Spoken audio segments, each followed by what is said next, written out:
Western games don't come around that often.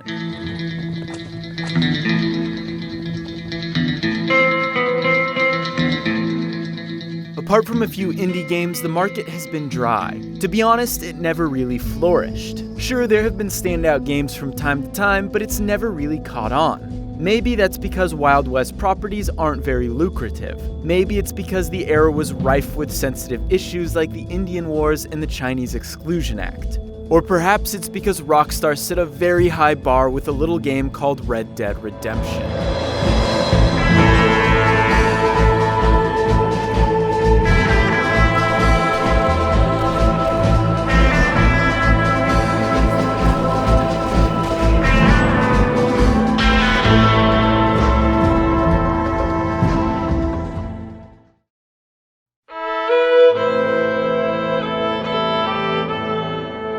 Believe it or not, Red Dead Redemption was not the first Red Dead game. If you saw the initial reaction to Red Dead Redemption 2's trailer, then you probably noticed a few people taking issue with the title. Technically, the first game in this series is Red Dead Revolver. In order to do this history of video justice, we need to turn back the clocks to the early 2000s.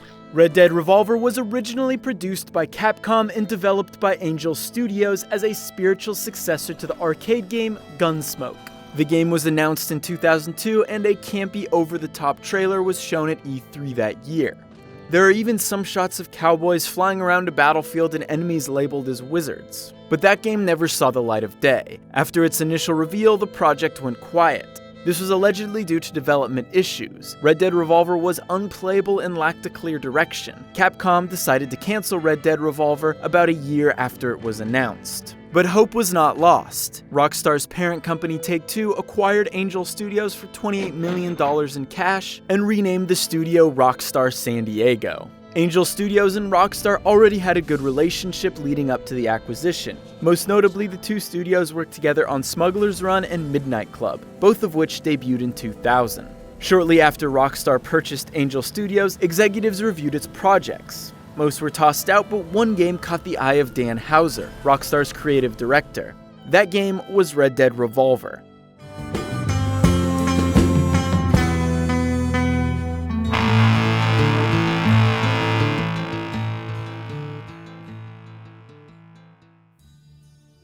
Despite the game's troubled development, Rockstar gave San Diego the go-ahead, and development picked up once again. On May 4th, 2004, Red Dead Revolver released on Xbox and PlayStation 2.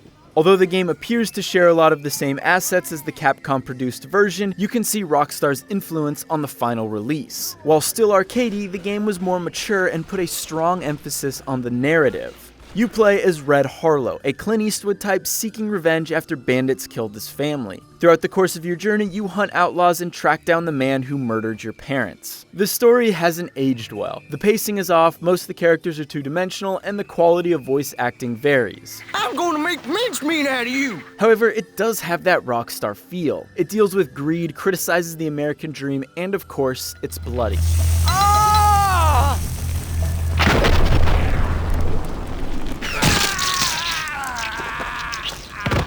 Revolver had a very different structure than what would follow it. Rather than an open world, it was a linear third-person cover-based shooter. Missions either fed you through narrow passageways or dropped you in a small arena to fight off waves of enemies, eventually leading to a spongy boss fight.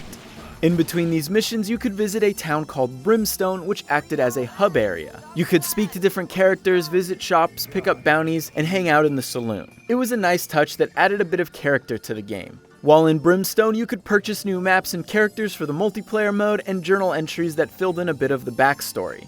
There wasn't anything particularly unique with its gameplay, apart from the Deadeye mechanic. Deadeye allowed you to slow time, paint targets with red circles, and unleash a flurry of bullets. It's a fitting but shallow touch for a Western game.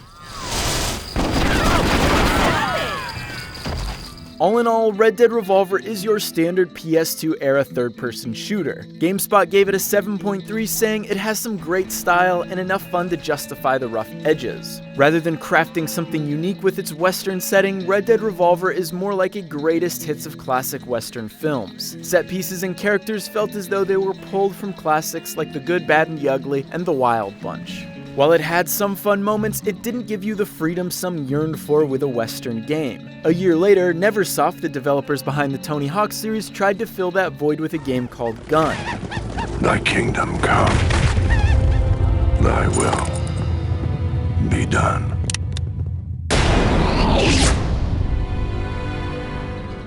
Gun promised to be that open-world cowboy experience fans of the genre were hoping for. However, the story was brief, and once you completed it, there wasn't much to do. Neversoft gave us a taste of an open-world game, but ultimately fell short. Meanwhile, Rockstar put the Red Dead IP on the back burner, and Rockstar San Diego shifted its efforts to the Midnight Club series.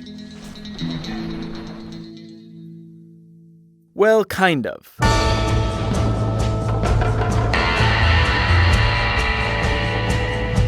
Development for the Fallout began in 2005, 1 year after Revolver released. But this time, Rockstar San Diego set its expectations higher.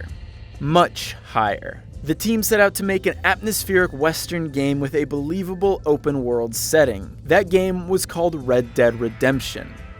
Rockstar would use the Rage engine, the same one used for Grand Theft Auto 4 and Rockstar's Table Tennis. But due to the game's large open areas, the team needed to tweak the engine to fit the direction of the project. The development team consisted of 800 members spanning the globe, and it was estimated to cost $80 to $100 million, making it one of the most expensive games ever made. Despite all its resources, Red Dead Redemption's development wasn't without its fair share of obstacles. For one, the map was huge and seamless. Redemption wasn't confined to a city like GTA 4. This meant that draw distances needed to be greatly improved. On top of that, the team needed to find ways to make these large expanses interesting. The world needed to be filled with mystery, points of interest, and things to do. However, as production continued, more and more issues began to spring up. In January 2009, just 5 months before the game was scheduled to release, Engadget broke a story about Redemption's troubled state. One source even said it was a complete disaster for most of 2009 and previous. It has since turned around a little bit, but there are huge problems with it still. It wasn't until 2016 that more light was shed on the situation. Former Rockstar North president Leslie Benzies filed a $150 million lawsuit against Rockstar's parent company Take-Two after he was allegedly forced out. During the lawsuit, his legal team was trying to prove how vital he was in the production of Red Dead Redemption. According to the story, Sam Houser emailed Leslie Benzies in 2009 asking for his assistance, saying that Red Dead Redemption is a recurring nightmare, and begging Benzies to help the game get back on track. Rockstar San Diego seemed to lack a clear direction and desperately needed someone with oversight and strong managerial skills. Despite all these issues, Red Dead Redemption was only delayed once for a few weeks. On May 18, 2010, Red Dead Redemption was released on Xbox 360 and PS3 and was met with overwhelming praise. Red Harlow was replaced with the much more complex and nuanced John Marston. After walking away from his gang, Marston must kill or capture his old partner Bill Williamson in order to clear his name. Unfortunately, this thrusts him back into the world he tried to escape. Once again, this game plays with the expectations of the American dream and the dangers of capitalism while exploring themes such as greed, technology, violence, and expansionism. Well, I, for one, am grateful, Mrs. Bush, that they are finally bringing civilization to this savage land. I could not agree with you more, my dear. My daddy settled this land, and I know he'll be looking down on us, pleased at how we help the natives. Yes, they've lost their land, but they've gained access to heaven. Despite its obvious influences, Redemption crafted an epic story of its own. Unlike Revolver, Redemption took cues from modern Western media like The Unforgiven and Deadwood. There's even an area in the game named after Daniel Plainview, the protagonist of There Will Be Blood. This resulted in a far more complex narrative than its predecessor. What's going on here? I got me one of them Williamson boys. I got me one of them idiots who give marshals a bad name. Jonah, put your gun down. Characters had motivations, there was no clear delineation between good and evil unless you count Marston's undercooked morality meter, and there were very few characters you could trust. However, these characters are all still so memorable, like the well-spoken con artist Nigel West Dickens and the grave-robbing junkie Seth. And all of this built up to arguably one of the best endings in a video game. Bill, I've come for you! Bill Yo, Williamson! Come out here right now! Redemption was also one of Rockstar's first open-world games to really get its shooting mechanics right. Holding down the trigger halfway allowed you to free aim, and holding it down all the way let you soft lock onto targets. It wasn't perfect, but it felt much better than GTA 4. Rockstar later refined these same shooting mechanics in Max Payne 3 and GTA 5. And let's not forget about the lasso and this game's almost too real physics engine. Get over here!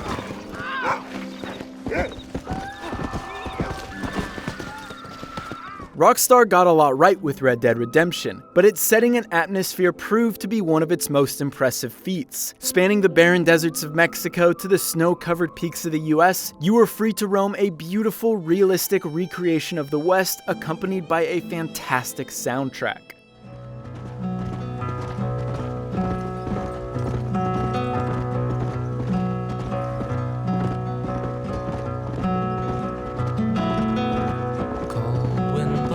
Into the skin. Can't believe the state you're in. It's so far away. It's so far away. Who are you trying to praise? You could hunt bounties, cheat at poker, break horses, hunt wildlife, and duel other outlaws. Rockstar gave players the tools to live out their Wild West fantasies. You could even carry out these fantasies online with Red Dead Redemption's multiplayer component. It was just as ambitious as the single player, allowing you to form gangs with other players and roam the world, completing bounty missions and hunting down other players. This mode accrued a respectable following, but there was a lot to be desired. The world was a bit empty and progression felt tedious. There was certainly something special about it, but Red Dead Redemption Online didn't quite live up to the expertly crafted and masterfully written single player mode. Well, you know, we've lived here for 30 years now. Came here from the east. The land had never been settled. For 10 years, we fought the Indians. Tough men. Then we had outlaws, and we had drought, and we had smallpox, terrible winters, cholera. I buried more of my children than I raised. Sorry to hear that, sir. I've seen strong men wither and die under that unforgiving sun. That whole herds of cattle take sick and die. But I've never once doubted my life here. No, sir. Rockstar wasn't quite ready to move on from Red Dead Redemption. Less than a year after it came out, Rockstar released Red Dead Redemption Undead Nightmare just in time for Halloween. The world was given a sinister makeover, and John Marston was back to find a cure for his zombified wife. For the most part, Red Dead Redemption took itself seriously, but within seconds, Rockstar paints a very different picture with Undead Nightmare. After months away, John Marston has returned to his loved ones, while trying to rebuild his ranch and win back the trust of his family. It paid homage to campy B horror films. The DLC also added new weapons and the rad horses of the apocalypse. Players were tasked with defending different settlements and clearing out zombie infestations in order to unlock new missions and progress through the story. To no one's surprise, Undead Nightmare was met with critical acclaim as well. The gameplay loop did get repetitive after a while, asking you to return to settlements often to protect them from zombies, but the lengthy story and refreshing setting was more than enough to return to that world. Damn dogs going crazy and wolves howling and birds flying. Well, it's just the storm, John.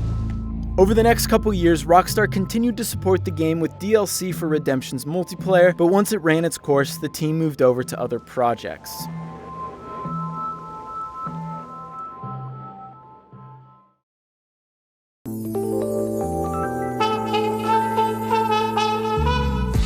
Until 2014, Rockstar released a game every year. In 2011, we got LA Noire, an open-world detective game set in the 1940s, and in 2012, it resurrected Max Payne with Max Payne 3. And finally, in 2013, the highly anticipated Grand Theft Auto V hit shelves, and in 2014, it came to Xbox One and PS4.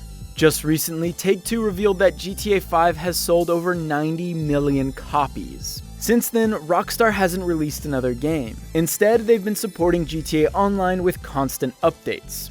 Though GTA Online continues to be a huge success, many fans missed Rockstar's high-quality single-player content.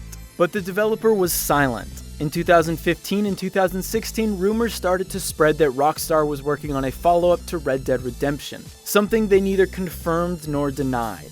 That is until October 18th, 2016. Rockstar revealed that there was indeed a Red Dead Redemption 2 and followed the announcement with a trailer a few days later. When the time comes, you gotta run and don't look back. This is over.